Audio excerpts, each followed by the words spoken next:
금값이 한 돈에 100만 원 가는 그런 엄청난 시대에 우리가 살고 있습니다. 금을 진작에 많이 사놨으면 다 부자가 됐을 텐데 앞에 우리가 미래를 볼 수 없잖아요. 그런데 여러분, 우리 신앙생활을 비유할 때 금보다도 귀한 것이 우리의 믿음이라고 그랬습니다. 왜 그렇습니까?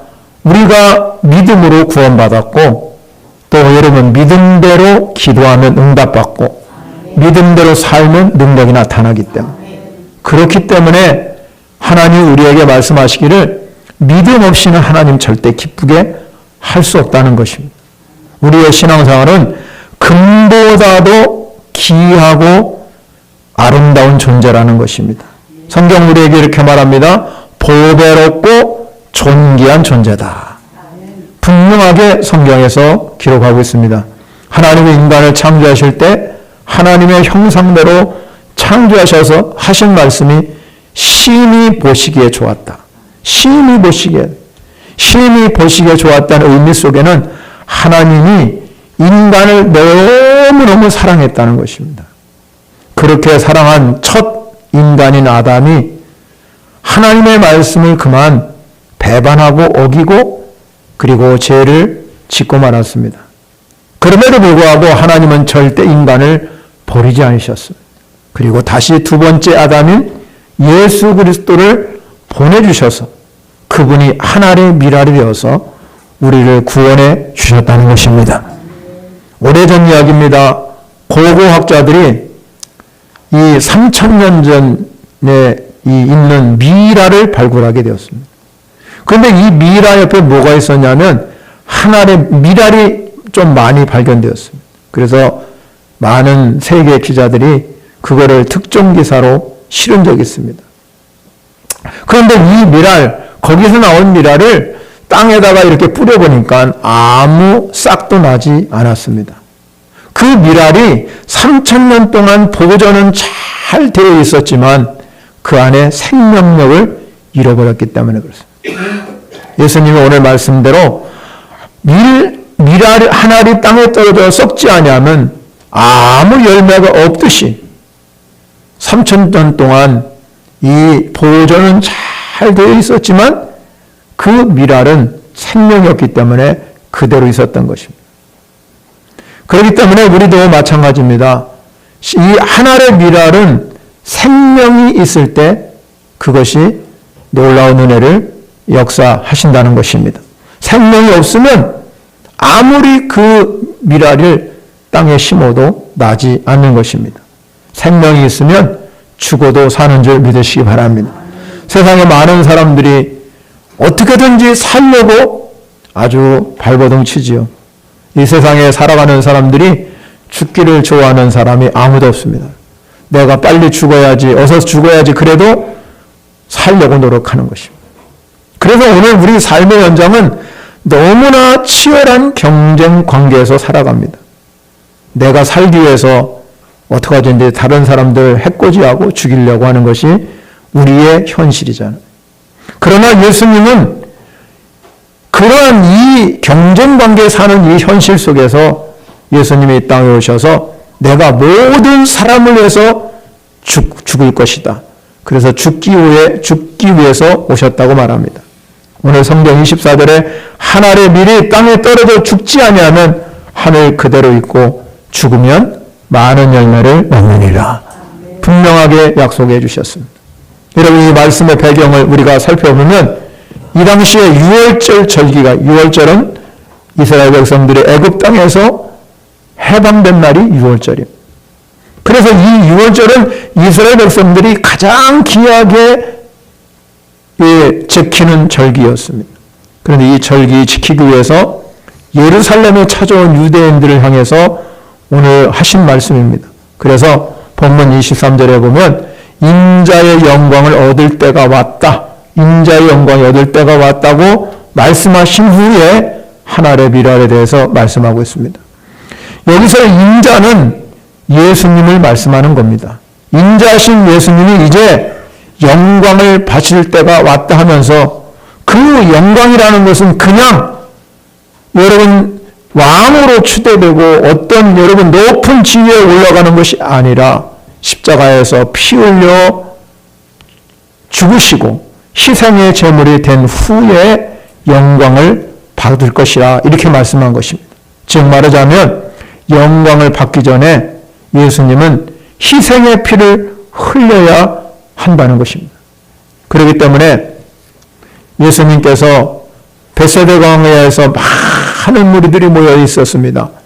먹을 것이 없어요. 저녁이 돼서 너무 시장하니까 여러분 그 많은 사람들을 나가서 먹게 할 수가 없으니까 그 중에서 어린아이가 가지고 있는 보리떡 5개와 물고기 2마리로 거기 있는 수천 명을 먹이고도 12광주가 남는 기적을 베풀어 주셨습니다.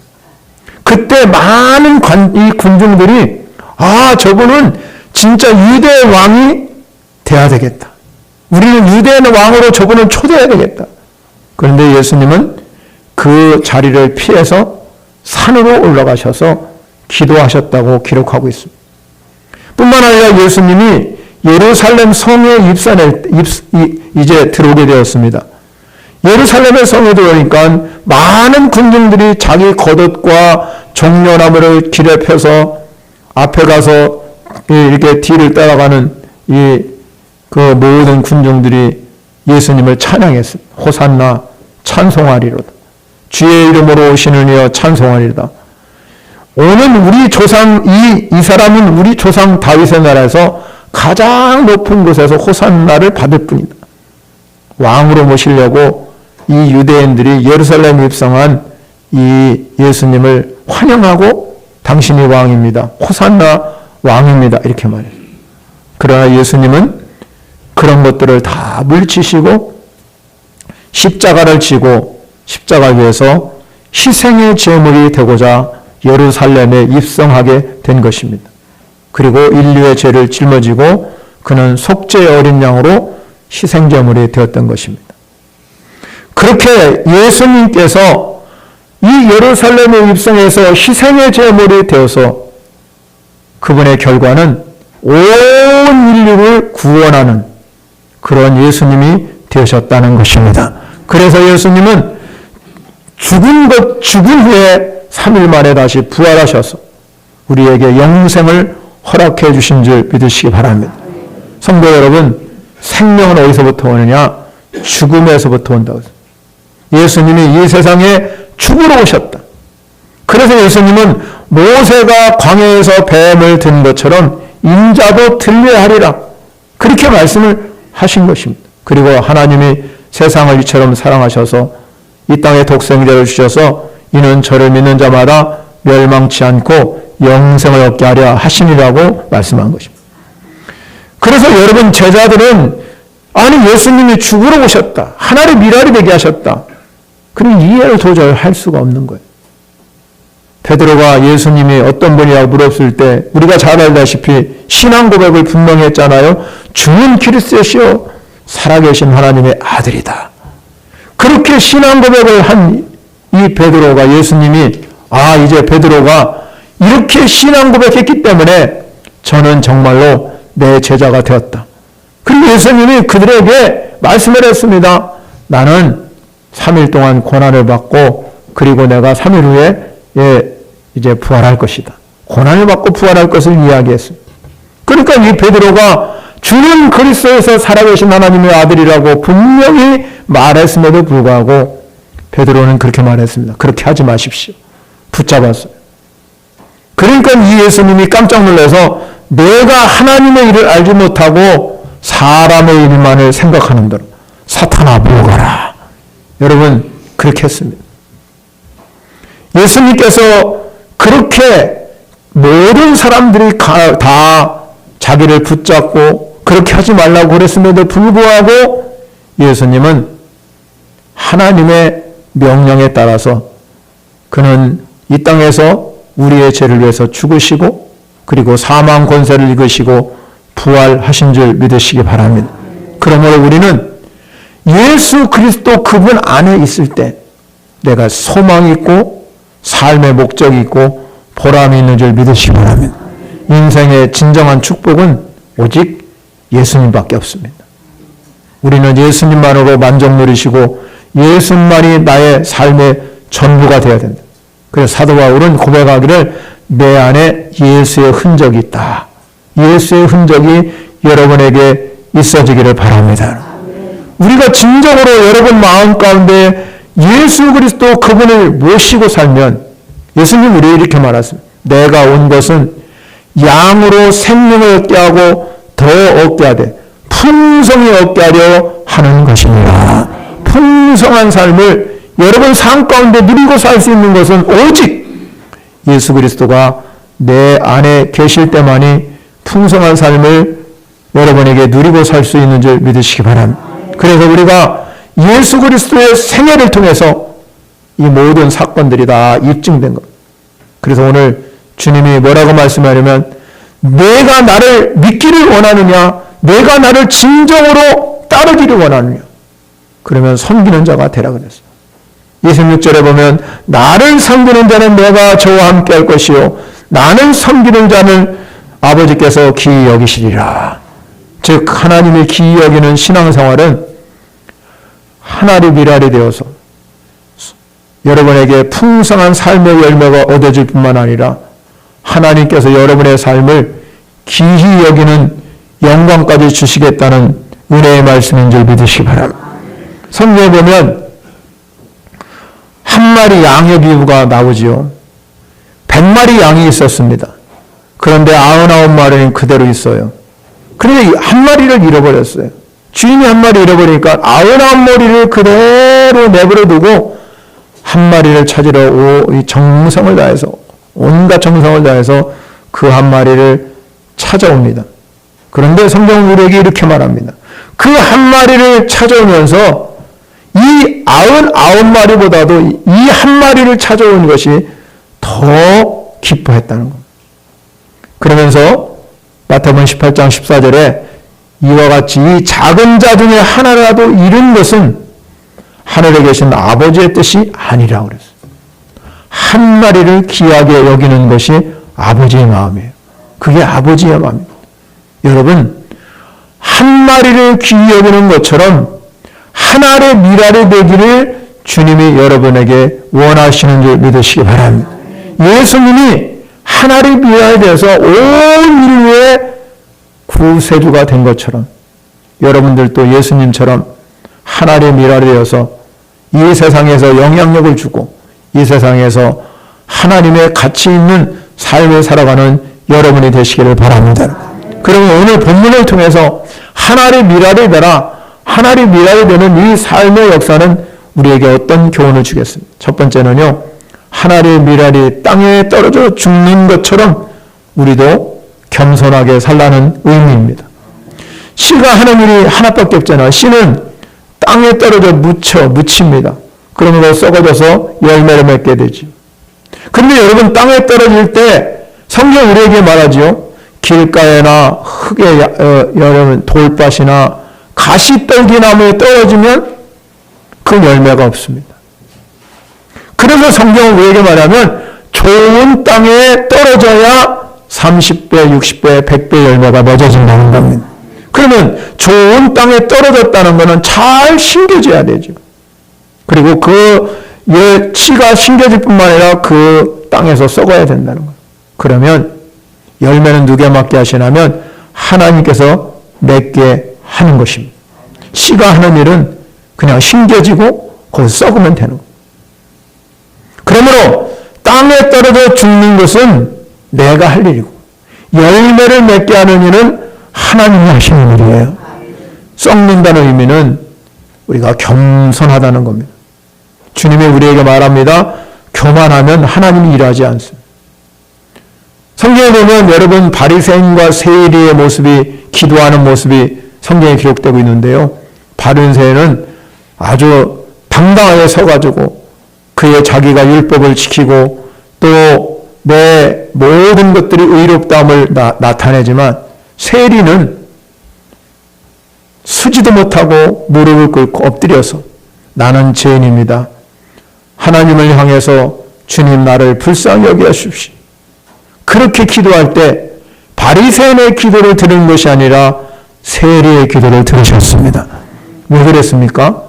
그의 모습을 보니까 너무너무 겸손한 모습이기 때문에. 그래서 성경은 교만한 자는 물리치고 겸손한 자에게 은혜를 주신다고 그랬습니다. 겸손한 자는 썩는 것이 겸손한 거예요. 교만한 자는 고개를 쳐들지요. 뱀이 가장 교만하다고 그럽니다. 뱀이 왜 가장 교만하냐면 고개를 쳐들기 때문에. 그래서 짐승 중에 뱀이 가장 교만합니다. 하나님은 이스라엘 백성을 향해서 뭐라고 그랬냐면 목이 곧은 백성, 목이 곧은 백성은 무엇을 의미합니까? 너희들이 하나님에 대해서 교만하다. 하나님을 대적하고 하나님과 같이 되려고 하는 마음, 그래서 원망과 불평만 쏟아놓고 살아가는 그런 삶, 그것이 바로 이스라엘 백성을 향해서 교만하다, 이렇게 말씀하고 있습니다. 그래서 우리가 죽어야 산다. 죽어야 산다는 건 내 육체가 죽는 것이 아니라 내 안에 있는 자아가 죽는 것. 내 자아가 죽으면 반드시 여러분에게 하나님의 능력과 은혜가 임할 줄 믿으시기 바랍니다. 바울은 겸손한 마음을 예수님의 마음과 똑같다. 너희는 너희 안에 이 마음을 품으라. 곧 그리스도 예수의 마음이다. 그 예수의 마음이 바로 겸손한 마음입니다. 그러면서 말씀합니다.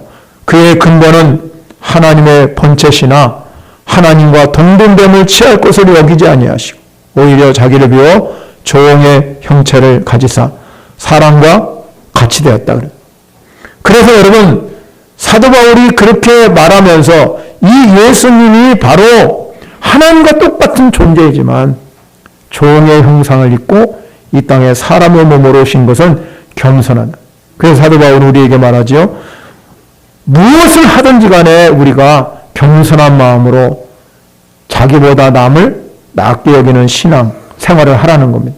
그래서 교회 안에서는 하나의 미랄은 겸손하게 신앙생활을 하는 사람이 바로 이 하나님의 마음을 품은 사람인 것을 믿으시기 바랍니다. 겸손은 그래서 어떤 자기 비하나 노예 근성을 말하는 것이 아닙니다. 이 겸손에는 다른 사람을 존중히 여기고 배려하는 가장 중요한 성품이라는 것입니다. 자기를 높이는 것과는 전혀 반대되는 말, 교만과 반대되는 말. 그래서 겸손이라는 이 단어 자체가 하나님의 열매, 복음의 열매가 나타난다는 것입니다. 그래서 겸손이라는 것은 자신이 하나님의 뜻을 행할 수 없는, 내가 하나님을 어떻게 뜻을 행할 수 있습니까? 죄인이라는 것을 스스로 고백하면서 자기 모든 걸 내려놓고 주님과 동행하면서 주님께 긍휼히 구하는 마음이 겸손입니다. 그래서 예수님이 우리에게 말하잖아요. 수고하고 무거운 짐 자들아 다 내게 오라. 내가 너를 쉬게 하리라. 나는 마음이 온유하고 겸손하니 나의 명예를 보고 내게 배우라. 그리면 너희 마음이 쉼을 얻으리라. 그랬습니다. 분명하게 겸손한 마음을 예수님이 배우라. 예수님이 말씀하잖아요. 어린아이같이 겸손하지 못하면 천국에 들어갈 수 없다. 시편 103편 14절에 보면 이런 말이 있습니다. 우리가 단지 뭐냐? 먼지일 뿐을 기억하라 그랬습니다. 먼지라는 단어가 나오는데 이 먼지라는 단어를 우리가 히브리어로 보면 흙이라는 단어, 흙. 그러면 이 히브리어에 보면은 흙이라는 단어인데 이것을 인간의 몸의 재료, 인간의 몸에 우리 몸이 흙으로 만들어졌다는 것입니다. 그런데 영어로 인간이란 뜻이 뭐냐면 human이란 뜻이에요. 이것도 라틴어의 이 흙이라는 단어에서 나왔어요. 그러니까 흙이라는 단어에서 이 인간이라는 단어가 나왔거든요. 그러면 여러분 성경에서 나온 단어예요. 겸손이라는 단어도 역시 마찬가지입니다. 그 겸손이라는 단어도 바로 그 흙이라는 단어에서 나온. 그러니까 우리는 흙 같은 존재이기 때문에 겸손해야 된다는 거예요. 그래서 성도는 존귀하지만 근본은 우리는 흙으로 지어지고 흙으로 들어갈 수 있는 인간이기 때문에 그래서 겸손해야 된다. 그래서 하나님은 교만한 자를 물리치는 믿음의 조상 아브라함도 자신을 가리켜서 뭐라고 했냐면 아까 먼지라고 말한 것처럼 티끌이라. 내가 티끌이다. 그래서 우리는 정말로 이 땅에 살아가는 하나님의 백성들이 여러분이 하나님 앞에 인정받고 하나님의 복을 누리려면 내가 흙으로 왔다. 흙에서 지음받았다. 이 근본을 기억하고 겸손하게 살아가는 하나의 미랄이 되시기를 바랍니다. 두 번째 중요한 것은 이 하나의 미랄이 땅에 떨어져 죽는 것처럼 우리도 죽기까지 복종하라는 것입니다. 죽는다는 것은 자기를 부정하는 겁니다. 예수님이 우리에게 말씀하기를 나를 따라오려거든 제 십자가를 지고 자기를 부인하고 따라오라고 했어요. 자기 부인만이 하나의 미랄이 되는 조건입니다. 하나의 미랄이 땅에 떨어 죽지 않으면 절대로 살 수가 없는 겁니다. 하나의 미랄이 얼마든지 혼자서 굴러 다닐 수 있습니다. 얼마든지 여러분 그냥 살아갈 수가 있습니다. 땅에 떨어져서. 그런데 굴러다니면 열매가 없습니다. 신앙생활도 마찬가지예요. 여러분이 오늘 이 자리에 오신 사랑하는 성도 여러분, 그냥 왔다 갔다 하는 구경꾼이 되지 마시고 주님의 몸된 교회, 이 교회는 주님의 몸입니다. 그러면 주님의 몸된 교회 안에 우리는 깊이 공동체 안에 들어와요. 우리는 한 몸이에요. 지체잖아요, 여러분. 우리 모두가 다 이 공동체의 지체임을 알아야 된다. 나 따로 굴러다니는 사람이 아니라 이 교회 안에 있는 공동체 안에 있는 우리는 주님의 몸된 교회의 지체인 걸 믿으시기 바랍니다. 지체가 여러분 몸에 붙어져, 가지가 몸에 붙어 있어야 열매를 맺게 됩니다. 그래서 오늘 25절에 가면 우리에게 이렇게 말합니다. 자기를 사랑하는 자는 생명을 잃을 것이나 자기를 미워하는 자는 생명을 얻을 것이요 또한 영생하도록 보존하리라. 이 말씀이 뭐냐입니까? 주님의 몸된 교회 안에서 이 함께 공동체에서 어울리고 함께하고 이곳에서 함께 기도해주고 함께 찬양하고 함께 역사할 때 그것이 생명을 얻는 길이요 영생을 보존하니. 그런데 여러분 자기를 사랑하는 자 생명을 잃을 것이라.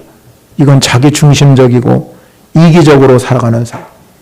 거기에는 진정한 하나님의 은혜가 없다. 그렇기 때문에 사랑하는 성도 여러분, 우리는 진정으로 여러분이 이 교회 안에 딱 붙어서 영생하도록 보존하시기 바랍니다. 사람이 살아가면서 자기를 포기하는 것은 쉬운 일이 아닙니다.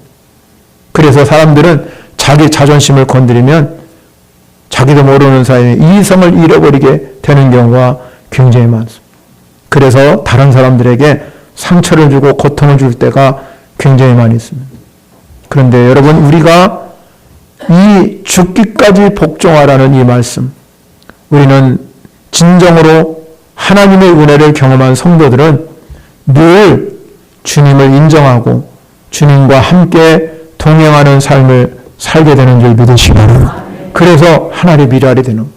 그래서 죽기까지 복종할 수 있고 자기를 부정할 수 있습니다. 나를 부정하게 되면 반드시 열매를 맺게 하실 줄 믿으시기 바랍니다. 그 열매가 여러분의 삶의 열매가 되어서 하나님이 여러분의 이 사순절기가 동안에 진정으로 나는 죽고 내 안에 그리스도가 사는 축복이 임하시기를 바랍니다. 마지막 세 번째 중요한 것은 여러분 하나의 미랄이 땅에 떨어지면 열매를 많이 맺는다고 그랬어요. 그런데 이 하나의 미랄이 열매를 많이 맺는 방법이 뭐냐? 섬기는 겁니다. 섬기는. 오늘 성경의 26절에 그렇게 말합니다. 나만을 위해서 사는 사람은 자기중심적인 삶을 삽니다. 그래서 자기도 죽고 남도 죽게 됩니다. 그리고 오늘 25절에 아까 말씀드린 것처럼 자기 생명을 미워하는 자가 되었다. 이 자기 생명을 미워한다. 내 생명을 학대하고 나는 죽어야 돼. 그것이 아니라 자기 생명을 미워한다는 의미는 내가 나를 죽이고 예수 그리스도를 위해서 진리를 위해서 영생을 위해서 사는 삶이라고 말씀하고 있습니다. 그래서 영생하도록 보존하는 신앙은 26절에서 이렇게 말씀하고 있습니다. 사람이 나를 섬기려면 나를 따르라. 나 있는 곳에 나를 섬기는 자도 거기 있으리니 사람이 나를 섬기면 내 아버지께서 그를 기히 여기시리라. 주님은 철저히 자기를 부으시고 종의 삶을 사셨습니다.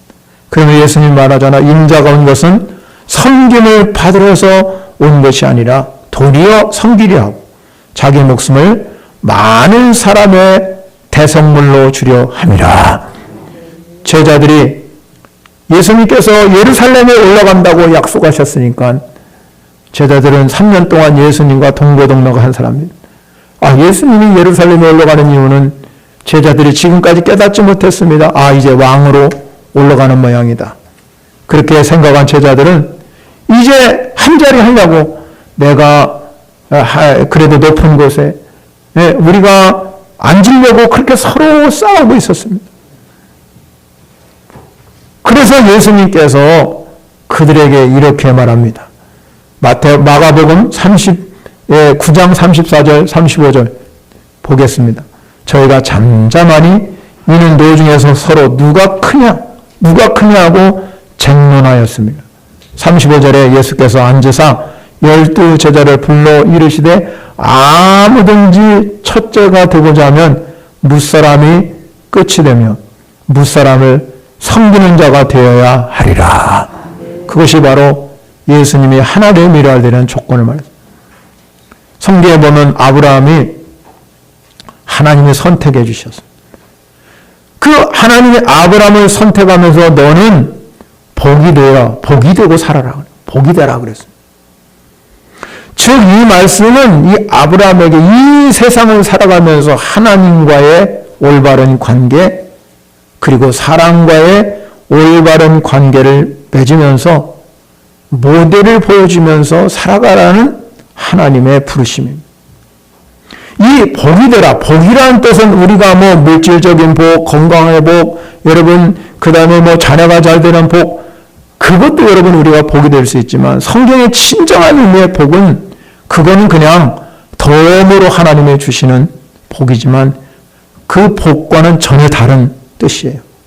이 복이라는 단어는 어떤 뜻이냐면 무릎을 꿇다. 베레카라는 뜻인데요. 무릎을 꿇다는 뜻입니다.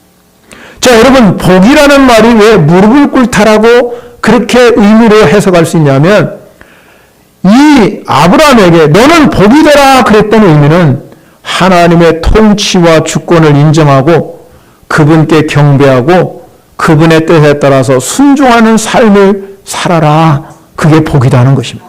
여러분 복이 뭐냐? 그래서 아브라함이 가는 곳마다 한 일이 뭐예요? 제단을 쌓아서 하나님께 경배하고 예배드린 거예요. 그게 복이라는 거예요. 복이 되라는 것은 하나님께 무릎을 꿇다. 하나님께 경배하고 예배하라는. 그런데 또 하나 아브라함에게 너는 복이 되어서 많은 사람들에게 축복이 되거라 그랬습니다. 그러면 뭡니까? 너는 다른 사람들, 이 하나님을 경배하는 하나님이 올바르게 섬기는 것도 중요하지만 그것만 가지고는 세상을 살아갈 수가 없다. 인간과의 관계도 바라야 되는데 그 인간과의 관계 속에 올바른 거는 단 한 가지예요. 섬김밖에 없다는. 섬김밖에. 여러분 세상 사람들은 자기 이익에 따라서 살아가잖아요. 그런데 예수 믿는 사람들은 섬기고 살아가는 것이 예수 믿는 사람이에요. 예수님이 그래서 마지막에 예루살렘에 올라가서 십자가를 지시기 전에 제자들의 발을 씻어주신 것입니다. 왜 씻었겠습니까? 이것이 바로 섬김. 아브라함에게 복이 되라고 한 것이 이 여러분들에게 복이 되는 것이 하나님을 올바르게 경배하고 예배하는 일이 우선이고 세상을 향해서 섬기고 살아가는 것입니다. 테레사 수녀가 그 가까이 있는 많은 사람들에게 어마어마한 감동을 주셨습니다. 그래서 사람들이 물어봤습니다. 어떻게 그렇게 살아가면서 시기심도 없고 질투심도 없고 수많은 주변 사람들에게 그렇게 많은 영향력을 주고 도전을 줍니까? 바로는 그 테레사 수녀가 함께 일하던 사람이 한 어린아이의 고름을 짜고 있는 테레사 수녀에게 질문했습니다. 수녀님, 당신은 높은 자리에 가서 편안히 얼마든지 살 수 있는 사람들이 그렇게 살아갈 수 있는데 왜 이런 삶을 살아갑니까? 이런 삶에 만족하십니까?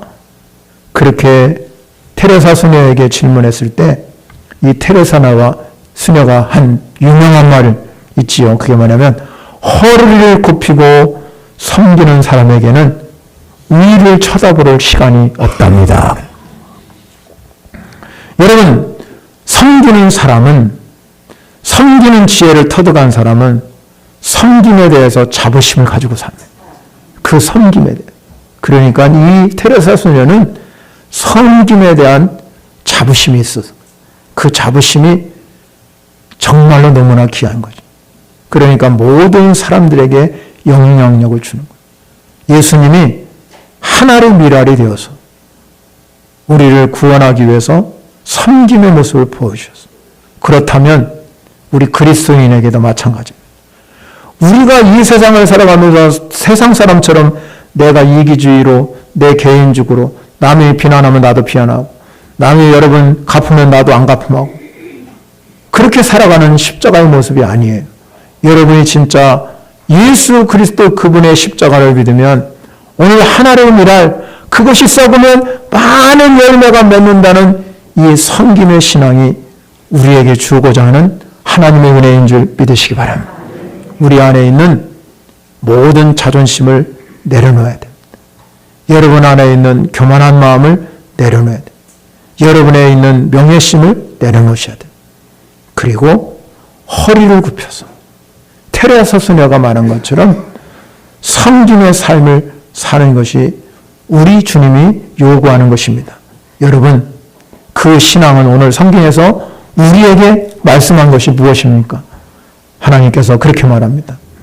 사람이 나를 섬기면 내 아버지께서 그를 귀히 여기시리라. 귀히 여기시리라. 가장 귀하게 여기시는 삶은 섬기는 삶이에요. 근데 사람은 그렇지 않아요. 사람은 자꾸 무언가 자기를 높여주기를 원하고 자기를 칭찬해주기 원하고 자기가 제일이면 그렇게 살아가는 사람의 모습이라는 거예요. 그러나 하나의 미랄이 땅에 떨어져 죽으면 많은 열매가 맺겠다고 약속하신 그 말씀에 질이 아닌 그 하나의 미랄 속에는 섬김이라는 것이 있다는 거예요. 섬김. 그래서 예수님이 내가 섬기러 왔기 때문에 죽을 수 있는 거지. 섬김이 없다면 어떻게 죽을 수 있겠습니까? 어떻게 십자가에 못 박혀 돌아가실 수 있겠습니까? 할 수가 없는 거예요. 그런데 그 하나의 미랄에 그 씨 속에 들어있는 그 섬김 때문에 주님이 능히 십자가를 질 수 있는 거예요. 그런데 십자가를 예수님도 육신을 가지고 있기 때문에 얼마나 아프겠습니까? 고통스럽겠습니까? 우리는 감기만 걸려도 얼마나 힘듭니까? 그런데 그 고난을 참은 이유는 겟세마네에서 기도했기 때문에 하나님, 내가 이 십자가를 지어야 되는데 내 힘으로는 할 수 없습니다. 아버지의 뜻대로 되기를 원합니다. 주님 도와주십시오. 우리가 살아가면서 그렇잖아요. 우리 다 육신을 입고 살기 때문에 다 자기 만족, 자기 어떤 경험, 어떤 자랑으로 살려. 그래서 우리는 하나님의 긍휼을 구하셔야 됩니다. 하나님, 내 힘으로는 섬길 수 없습니다. 주님 도와주십시오. 주님 도와주십시오. 주님이 도와주시면 나는 얼마든지 섬김의 길로 갈 수 있습니다. 그러나 주님이 안 도와주시면 할 수가 없지. 인간이기 때문에. 저도 마찬가지입니다. 주님이 안 도와주시면 전혀 다른 사람을 향해서 섬길 수 없습니다. 인간의 힘으로 할 수 없는 것이 섬김이에요. 그런데 주님, 바울이 말했잖아요. 내게 능력 주시는 자 안에서 내가 모든 것을 할 수 있느니라. 모든 걸 할 수 있는 것은 하나님의 능력 부어주실 때 하나님의 미랄이 될 수 있고 그 안에 섬김이 있다는 것. 우리는 섬김의 신앙으로 살아가는 이 사순절 기간이 되시기를 축원합니다.